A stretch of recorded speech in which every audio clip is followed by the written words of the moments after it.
trying to get away with such a ridiculous lie. When will you stop living in a student's fantasy world? After rescuing a beautiful girl, I missed my company's new employee orientation.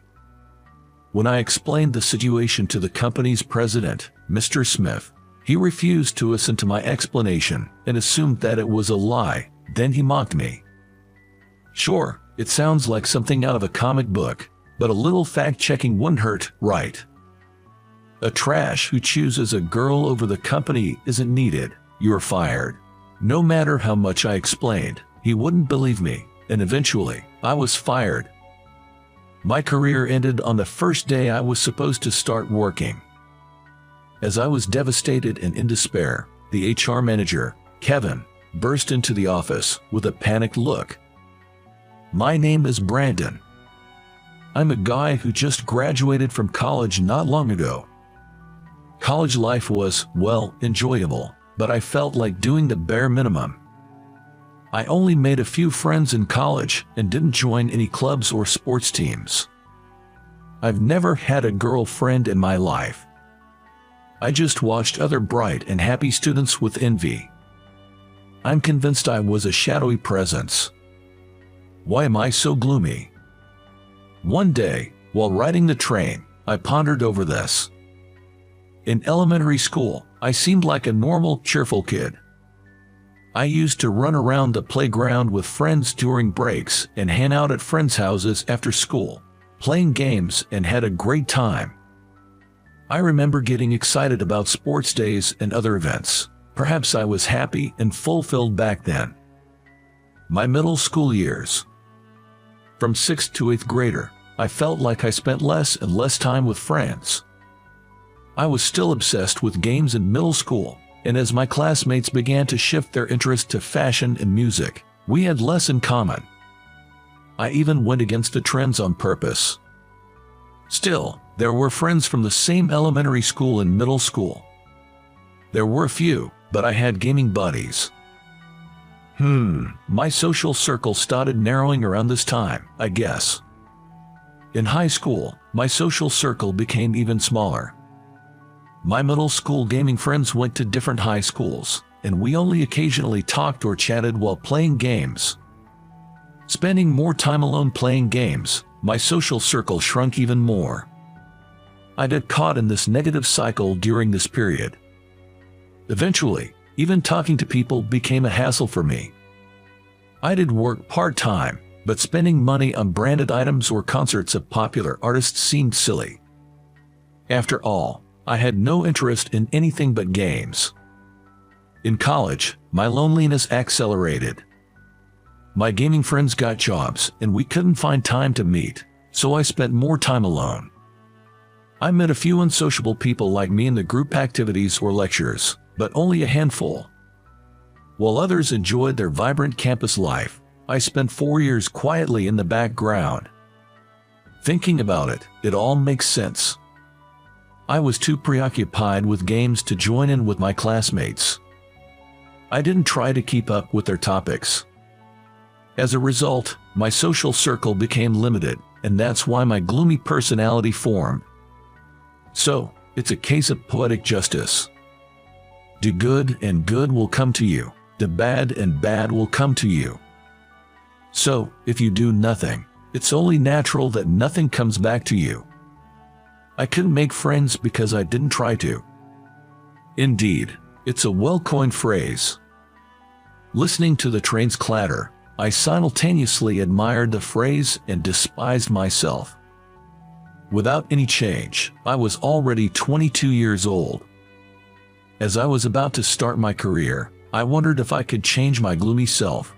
Then, strangely, I started to feel excited about it. The only bright spot in my life was getting an offer from Company A. Company A is a small electronics manufacturer. I first encountered their products in high school and have been impressed with their quality and design ever since. I literally jumped for joy when I received a job offer from them. No exaggeration. Today, the new employee orientation of Company A is going to be held. I will make a fresh start, and as a member of society, I will abandon the dark, naysaying, pathetic self I have been. Let's be reborn anew. With that resolution, I left home this morning. The venue is in a hall in the city, not too big since it's not a mega-rich company. I had everything ready from the night before, but I got a bit rushed leaving and will arrive just in time. I'm not going to be late, so it should be fine. That's what I thought, but I got scared because I couldn't see anyone else dressed like me. Maybe I'm heading to the wrong place. Maybe I got the date and time wrong. That's the anxiety that crossed my mind. Once I get off the train, I have to walk to the hall. The station was more crowded than I expected, and now I'm worried about making it on time. Being late to the new employee orientation would be incredibly disrespectful. I checked my phone's map app for the quickest route and hurried along. Is this really the right way? I muttered involuntarily. The route took me far from the main streets, through winding back alleys that made me doubt its accuracy. It was oddly quiet. The hustle and bustle of the city felt far away. It was a strange path. What if I'm late? As I anxiously followed the route guidance, I heard a scream from somewhere. Stop it. It was a woman's voice. Not quite mature, but not a child either. Maybe around my age. What's that? It was a tone of voice you would never heard in usual life, and I instinctively froze. Stop it, I said. Shut up, you little brat. The voices were coming from the next street over. It could be serious trouble. I pressed myself against a wall and peered around the corner, apprehensively. No, let me go. It was clearly a case. A woman was being dragged by a man with his face covered by a mask. She had visible injuries on her arm, and her obviously expensive clothes were partially damaged. Well, she's beautiful. No, more like a beautiful girl. I was momentarily mesmerized, but the scream brought me back to reality. Stop it. I hid myself, scared, but the beautiful girl was being taken into a building. My heart was pounding as if I had run a full marathon. What should I do? Call the police? I asked myself, but quickly realized it was pointless. Even if I called them now, that beautiful girl would not be able to withstand until the police come. She would definitely suffer something terrible first. Muster the courage to save her, or pretend I didn't see anything and run away. I had two choices. I cannot do it. There's nothing I can do. That's right. If I butt in, it won't make any difference. I should run away and then report to the police. That's what I thought, and I took a step forward. Let me go, I said. Don't you try to run away. I stopped in my tracks. Don't run away. Of course, those words weren't meant for me, but they stuck in my mind and wouldn't fade away. Don't run away. Muttering this, I remembered my resolution to discard my weak and pathetic self. All right, I'll do it. Recklessly, I sprang out in front of the man and the beautiful girl. Stop it. I charged at the man, screaming. Maybe because it was so sudden, he couldn't dodge. He flew through the air and plunged headfirst into a nearby dumpster. Let's get out of here. Without waiting for a response, I grabbed the girl's hand and started running towards the station. Trying to keep out of sight from him, I led her by the hand and went into the station. Looks like we're safe. He doesn't seem to be following us. Since the man was up to no good, he probably avoided actions that would draw public attention. This gave me some relief. Thank you so much. You really saved me. Thank you.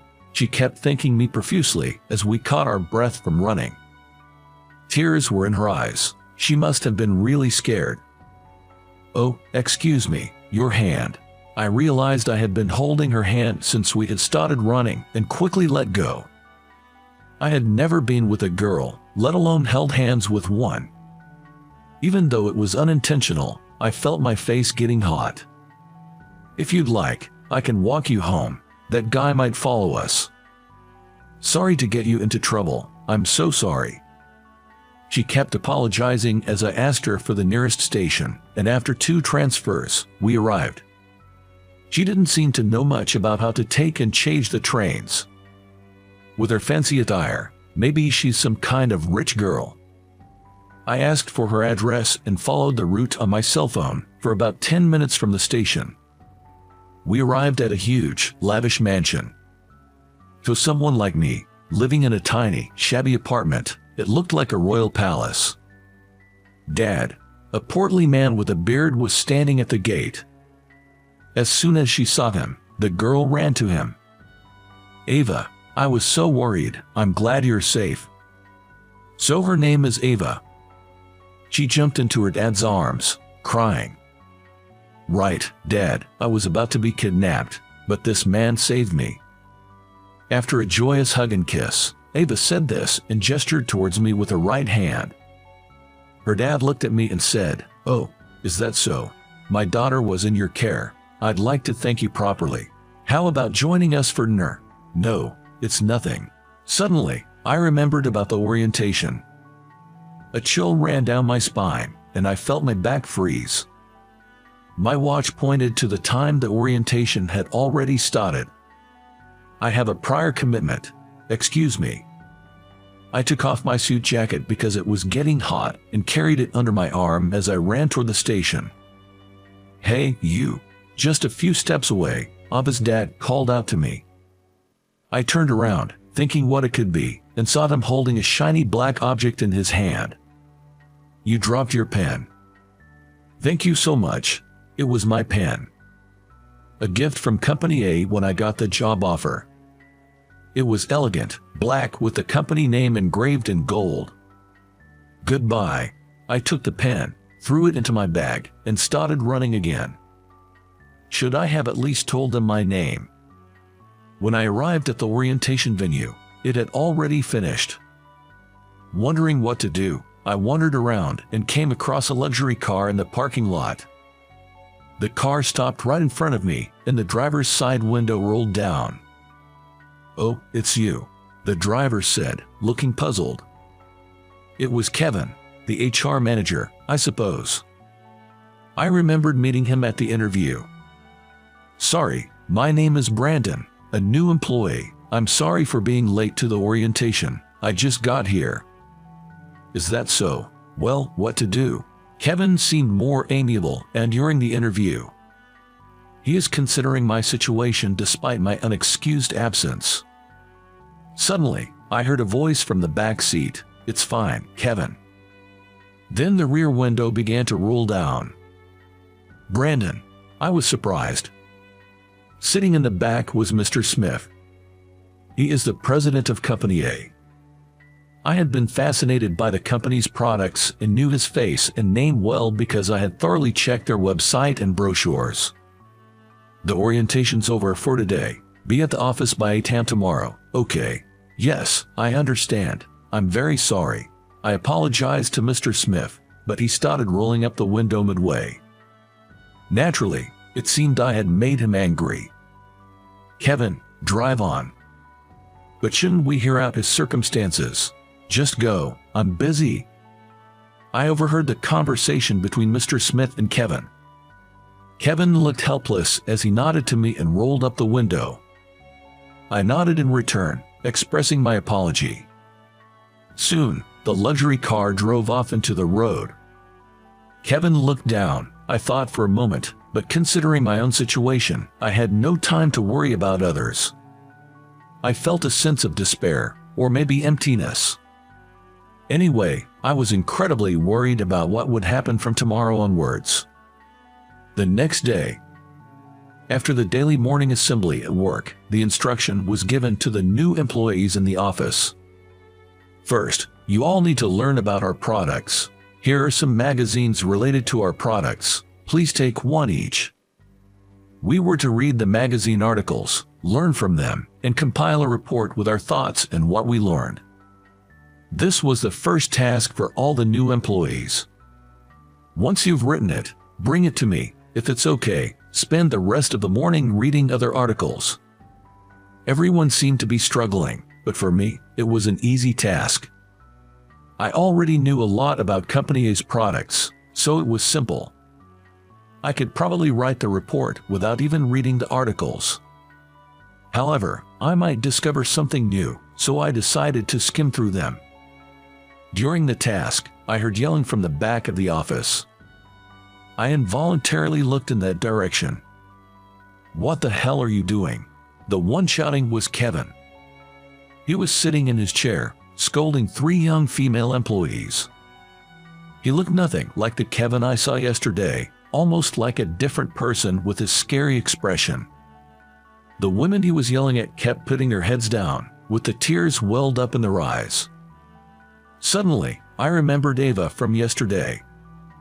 She too had tearful eyes and put her head down, but it felt different from this. "Submit a corrective plan by today, understand?" "Yes." They responded, their voices trembling. Kevin gestured with his hand for them to leave, and they dispersed. At the same time, a colleague next to me nudged me with his elbow. I turned to him, and he whispered, "That's the guy from the interview, right?" "Yeah, Kevin." "He's really scary, isn't he?" "Yeah, he is." "Oh dear, no way." After saying that, he returned to reading his magazine.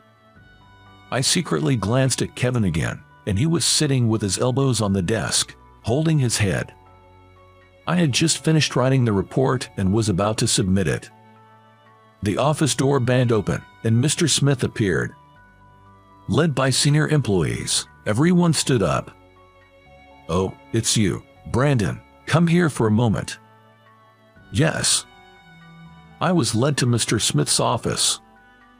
The luxurious decor and comfortable-looking reception set caught my eye. "You know why you've been called here, don't you?" Mr. Smith sat on the desk, crossing his legs and arms, and began to speak to me. I understood very well why I had been called.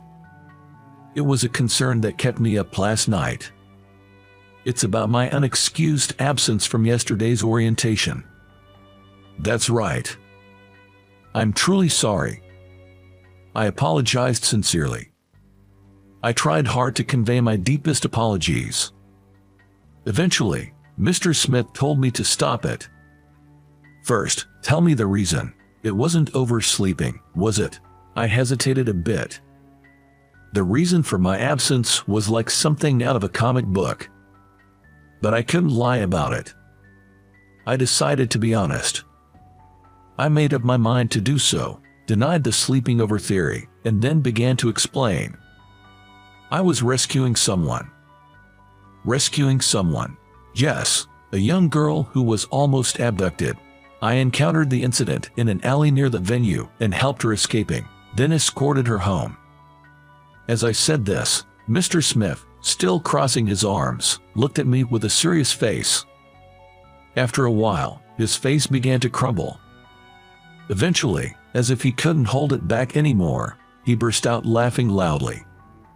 "What an amusing story, Brandon. You missed the ceremony because you were saving a girl from being kidnapped." "Yes." "That's hilarious. It's been a while since I laughed this much." Needless to say, his laughter was likely tinged with ridicule. After a good laugh, Mr. Smith returned to a serious expression. But though he seemed to be holding back more laughter. "Trying to get away with such a ridiculous lie. When will you stop living in a student's fantasy world? It's not a lie. Maybe I should have reported it right away, but it seemed harsh to be labeled a liar without any fact-checking. No matter how much I insisted it was true, he wouldn't listen. Is this how you plan to conduct yourself as a professional? A trash who chooses a girl over the company isn't needed. You are fired." For a few seconds, I couldn't comprehend his words. When I did, my body shook and I broke out in a cold sweat. "Fired? That can't be." I said, "We don't need you. A liar like you will surely hold everyone back. Now, leave." My vision blurred with shock. I had finally joined my dream company, Company A, only to be fired. Well, maybe it was inevitable. I had meddled in something unnecessary. I resignedly accepted it and replied, "I got it." Just at that moment, the door to the Kevin's office suddenly banged open. "Hey, Sam." It was Kevin, looking quite flustered. His forehead was sweaty. It seemed like no trivial matter. "What's going on, Kevin?" Mr. Smith appeared annoyed at the intrusion. But Kevin was still not composed. "Watch the news, please." "The news?" Mr. Smith turned on the TV, visibly irked. A large screen TV came to life, showing a news program. The heiress of Company B. Hearing the news, Mr. Smith muttered weakly. "Apparently, the daughter of Company B has been missing since the day before yesterday." Company B is a fairly large company, well known enough to be recognizable to those who know a little bit about it. "Kevin, contact them immediately." Mr. Smith, finally grasping the situation, panicked along with Kevin. This was crucial because Company B was an essential business partner for Company A. Currently, for quality reasons, a specific material was exclusively purchased from Company B. In other words, if something happened to Company B, it would spell trouble for Company A too. Breaking news now. As this announcement came from TV, the three of us focused on the screen. It turned out that the missing heiress of Company B had been safely found yesterday, according to interviews with those involved. Safe? Such stress is poison to the body. Indeed it is. Mr. Smith and Kevin said this, as if they had narrow escapes. They must have felt significantly relieved. "What, Brandon, still here? I told you were fired, now leave immediately." "Oh." At Mr. Smith's words, Kevin expressed surprise. Why was he so surprised? He must know I skipped the orientation. "Thank you for everything." I offered a token greeting and dejectedly left Kevin's office. As we passed each other, Kevin murmured, "Fired," and looked like he had a bitter taste in his mouth. Right after I left Mr. Smith's office, a female office worker hurried in. She seemed to have something to tell Mr. Smith. "Mr. Smith, a guest has arrived." "A guest? I wasn't expecting anyone. Who is it and where are they from?" "Yes, it's Mr. Hamilton from Company B." I was surprised. "He is the president of Company B." I knew his name from the news just now. What incredible timing, but it's none of my business now.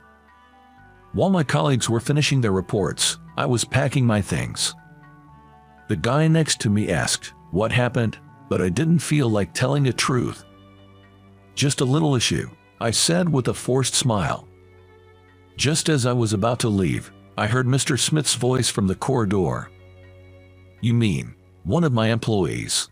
Then I heard another familiar voice. "Yes, definitely someone from your company." As I looked towards the sound, the office door banged open again. Mr. Smith appeared, followed by a portly man with a beard. Our eyes met momentarily. "Oh, he's that man, the one carrying that bag." I remembered him. He was the man from the large mansion I visited yesterday, that girl's father. "That man, you say?" Mr. Smith was visibly shocked, struggling to find words. I was also struggling to grasp the situation. "Yes, I would very much like to speak with him." "All right, Brandon, come here." Smith beckoned me, and I was led to a reception room next to the office. Listening more closely, it turned out that the girl's father was Mr. Hamilton, the president of Company B. So, the heiress mentioned in the news was Ava, and unknowingly, I had been involved in her disappearance. "I heard from my daughter, Brandon. You were very brave," he said. "No, well," my heart was racing. What had I done? I had unwittingly become involved in a news-making incident due to a whim. I wasn't regretting it, but I was utterly bewildered. I couldn't talk about the incident as it was under investigation, but apparently, Ava was targeted for a kidnapping, presumably for ransom. And I had stumbled upon it, leading to this moment.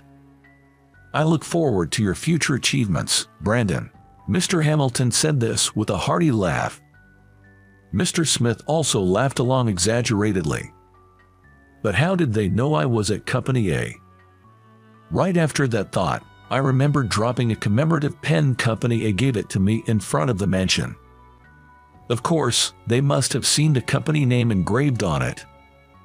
If there are people like Brandon at your company, I would certainly like to build a good relationship, Mr. Hamilton said. He is smiling as he shook hands with Mr. Smith. Mr. Smith was again smiling in an exaggerated manner. But I was still being fired.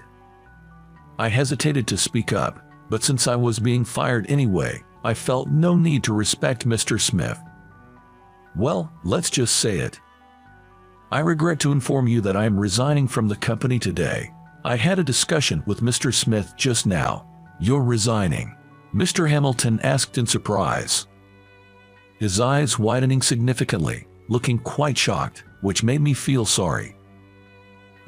Brandon, calm down. It was just a joke. No need to take it seriously, Mr. Smith said in a rushed and awkward attempt to backpedal. But I didn't listen. Excuse me, but I will take my leave here, since I'm a trash who chose a girl over the company, I said, quoting Mr. Smith's words, and stood up. He tried to grab my hand to stop me, but he just barely missed. Brandon, Mr. Hamilton called out to me. When I turned around, he gestured with his open palms, silently asking me to wait. Mr. Smith, what does Brandon mean by what he just said? Well, Mr. Smith was flustered and at a loss for words. So, I explained to Mr. Hamilton on his behalf about how yesterday was my orientation day. How I missed it because I was helping Ava. How I was told I'm fired for choosing a girl over the company. As I spoke, Mr. Hamilton's face turned increasingly red. Mr. Smith, I'm so sorry. I had no idea his story was true, and that the girl was your daughter. Mr. Smith was now apologizing deeply to Mr. Hamilton. But Mr. Hamilton's anger didn't subside. It's not because she's my daughter. I've never thought that you're such a heartless man. I'll take back what I said earlier. We will have to reconsider our dealings with your company. For Company B, losing a small company like A probably wouldn't matter much. But for Company A, losing business with Company B could be the end. Knowing this, Mr. Smith clung to Mr. Hamilton, but he was completely ignored. Brandon, sorry for the delay, but let me introduce myself properly, Mr. Hamilton said, handing me his business card. Company B, President, Paul Hamilton. On my second day as a new grad, I received an impressive business card. I'm sorry, I'm just a new employee and don't have a business card yet. Is that so? Then, may I have your phone number? I would like to thank you properly at a later date. Certainly. Thinking it rude to refuse, I gave him my phone number. Well, I must take my leave now, since I'm fired. I'll be leaving too.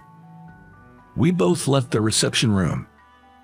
Mr. Smith tried to reach out to us, but both Mr. Hamilton and I just gave him a cold look. Without saying a word, without extending a hand. He was crying uncontrollably, soaking the floor with his tears. It was a pitiful sight. In the hallway, I crossed paths with Kevin. He looked at me with a sad expression and slightly nodded. He's been a strange person since yesterday. While thinking this, I nodded back and left the company. A few days later, while lounging at home, I received a call. It was from Mr. Hamilton. Hello, this is Brandon. This is Paul Hamilton. Thank you for the other day. After some standard small talk, the conversation moved to the main topic. To your house. Yes, I thought it would be nice to have dinner with you. My daughter also wants to properly thank you. I was surprised by the unexpected invitation. recalling the grand mansion I had seen that day. The mansion in my memory might be somewhat glorified, but thinking of going there again made me nervous. "Yes, I'll come." "Good, we'll be expecting you." It felt awkward to be thanked, but respecting their wishes, I decided to visit their house.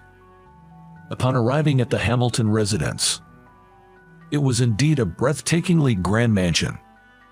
When I rang the bell and announced my name, a housekeeper came to greet me.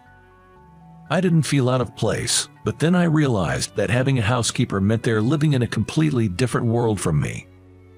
The hallway was adorned with numerous decorations, almost like a museum. Feeling intimidated, I followed the housekeeper until I saw Mr. Hamilton at the end of the corridor. "I've been waiting for you. Thank you for inviting me today." I was led to the living room, where the lavish interior struck me as even more opulent than the hallway. Having compared the hallway to a museum, I was at a loss for words to describe the living room. "Brandon, Ava." From the back of the room, Ava, dressed in a magnificent gown, appeared. She wasn't literally glowing, but she was dazzlingly beautiful. So elegant and stunning, the thought of having held her hand made my face heat up again. We had a splendid lunch. It was incredibly delicious, but as an ordinary person, I didn't even know the names of most dishes. "By the way, Brandon," Mr. Hamilton said.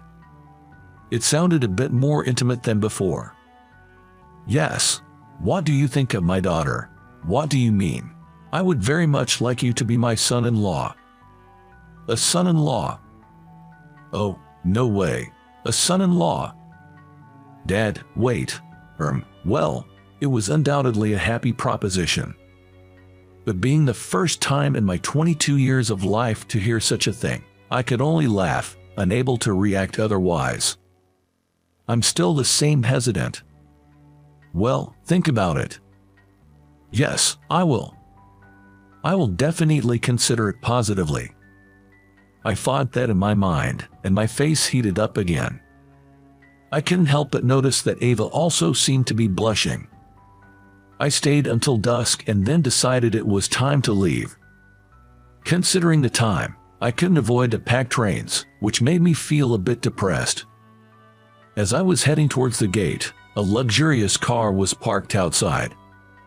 "Come on, Brandon, get in."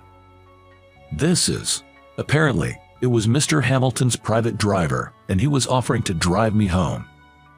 I appreciated their warm hospitality, and thankfully accepted the kind offer. "Thank you for the meal. Come again anytime. Ava will be waiting." As Mr. Hamilton said that, Ava, standing beside him, raised her hand slightly and smiled gently before speaking. "See you again, Brandon." That night, my heart raced until I fell asleep. A few days later, I received a call from Company A. Reluctantly, I answered. "Hello, this is Kevin from Company A." When I asked what he wanted, he said he had something to discuss and wanted me to come to the office the next day. Honestly, I didn't want to go. I think Company A's products are great, but as long as Mr. Smith is there, I have no desire to be part of their circle. "I'm sorry, but I was fired." "Please, I really need to talk to you. This isn't something Mr. Smith is involved in." He insisted it was a personal request from him, not related to Mr. Smith. After several refusals, he persuaded me, and I reluctantly agreed to go. I had no hard feelings towards Kevin, after all. The next day, I arrived at 8 a.m. and attended the morning assembly. I could feel my former colleague's stares. "Now, Kevin, please continue." "Yes." Kevin stepped onto the stage. I noticed that Mr. Smith was nowhere to be seen. He usually sat by the stage, crossing his arms and legs. "Suddenly, I must apologize to all of you." He said this out of the blue and removed the microphone from the stand. "I'm truly sorry." His voice and look expressed his sincere apology. It was so unexpected that I couldn't comprehend what was happening. The employees were also confused and started murmuring. Kevin then explained the situation. "I have been terrible to all of you." It was surprising. He always seemed soft-spoken and humble. A kind person, I thought. That's why it felt so odd to see him yelling in the office. I've yelled, kicked desks and chairs, and used foul language. No matter how much I apologize, I can't shake off the shame. Apparently, he had been treated like a puppet by Mr. Smith. Kevin knew that such methods were not right. However, whenever it was discovered he wasn't following Mr. Smith's directions, he was inevitably docked pay. It was almost like being under surveillance. I have a family, a wife and children to support. I had no choice but to follow his orders, Kevin said through tears, explaining he had to keep quiet to avoid pay cuts. "I'm deeply sorry," he apologized again. He really seemed like a good person, just as I had thought.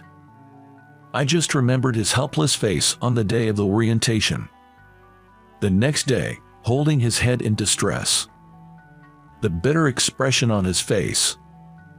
The sad look when he lowered his head in the hallway. All these must have been his true feelings showing through.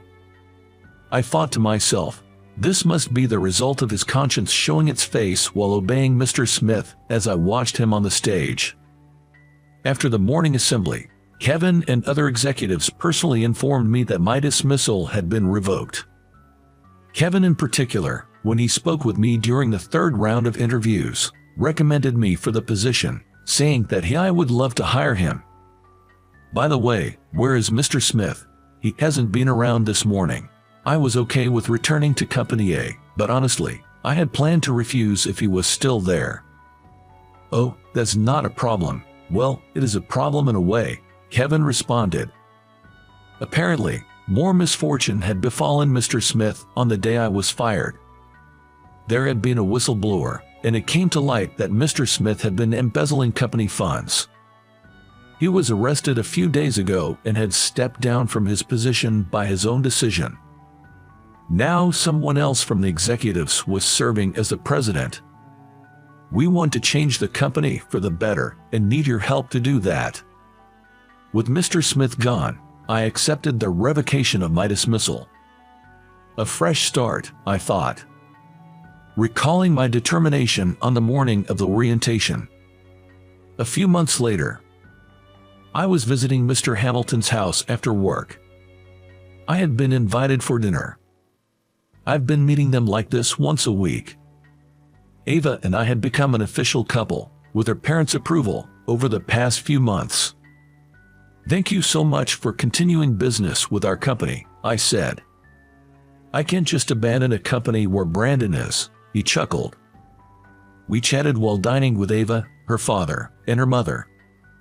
Ideally, I'd prefer a dinner alone with Ava. But she's still afraid to go out. Besides, I doubt I could satisfy Miss Ava with any place I choose. After dinner, we talked in her room for a while.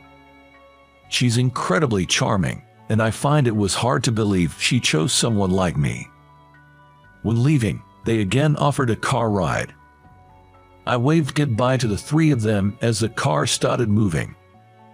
Gazing out the window at the starry sky, I wondered if I had changed somewhat since becoming a new grad. At least, I've progressed enough to have a girlfriend. I made the choice not to run away and help her that day. That's why I have these connections now. Former President, Mr. Smith lost everything by drowning in his greed. Which means, it's a case of poetic justice. A well-coined phrase. I was impressed with the words. To ensure I don't lose what I've finally gained, I'll continue to make good choices. That's what I vowed, under the starry sky.